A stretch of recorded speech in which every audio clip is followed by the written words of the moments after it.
Brian Marshall of VNET joining us now. Today we're talking about the rise of AI-powered web browsers and, of course, security concerns. I mean, AI is just exploding. Yeah, so I mean, when we talk about browsers, that might be a confusing term for people, right? So let's narrow it down. Your browsers are things like your Google Chrome, your Apple Safari, your Microsoft Edge, right? That's where you go to get on the internet. Okay, so typically your browser is not AI powered. It might let you get to ChatGPT or go to other places and do some things that are AI empowered, but the browser itself has always just been traditionally a place that you could go look at something. Well, all these AI companies are putting out their own browsers now, which is, I mean, sounds great. The promise here is that go to one spot, put in what you want done. Not only can it go find you the answer, but it can do it for you, which is great if everything works out. Right. The problem with this is, of course, we always talk about the bad guys. I feel like I'm only ever here talking about the bad guys. But we have to, because it's so mind-boggling. The bad guys are injecting things into their website that have basically prompt corruption. So when the AI dives in, it goes and grabs this prompt that tells the browser to do something nefarious to your computer.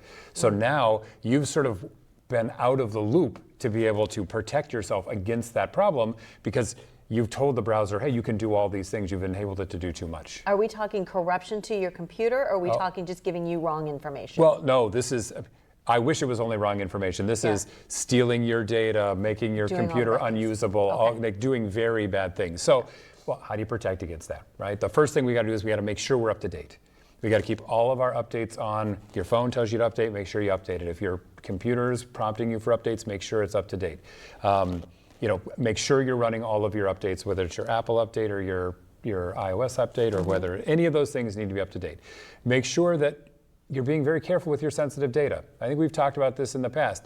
When you start putting your sensitive data into that AI to ask it questions about, oh, here, analyze my health. Well, guess what? That free tool is taking your data and adding it to its larger model. That's how they can afford to offer it for free, right? Things aren't free. They come free because they're allowing us to, we're basically sharing that data. It's okay if we're sharing the fact that I want to look up stats on a running back. Like, I don't care if anybody else knows about that. I probably don't want them to know about my personal information. Got to be very careful about what you're sharing. Health, dates, numbers, anything like that, addresses, anything. You're going to be speaking on this in the near future, and it's an event that's open to the public? It is. So there's tickets for it, but it's an event that is being held by, I'm going to make sure I get this right? It's being held by the Chamber, but they have a much better name than that now, right? The Erie Regional Chamber and Growth Partnership. Yes, it's a long title. Right, so we love them over there. They're holding an event, and I'm one of the panelists. So if you're interested in AI, basically this is going to be a whole discussion of how Erie can get into AI and how we can do it successfully and do it safely. If you go to their website, they're offering tickets. Nothing I've got for you, but if you go there, whether you're a member or not a member, they're doing a breakfast. It's next Friday. So not in 2 days, but a week again, just for personal use, for business use, for whatever. AI is here to stay, and you really need to have a concept and an understanding of how to use it well and not get caught. So with all things, do it in moderation, be careful with it, but we're not going to get away without using it, so you might as well embrace it and be safe while doing it. Yes. One of these days, you're going to be watching AI Amanda do this interview. You can pinch me. It's still me. It's still me. Thanks, Brian. It's always great to have you on the show. Thanks.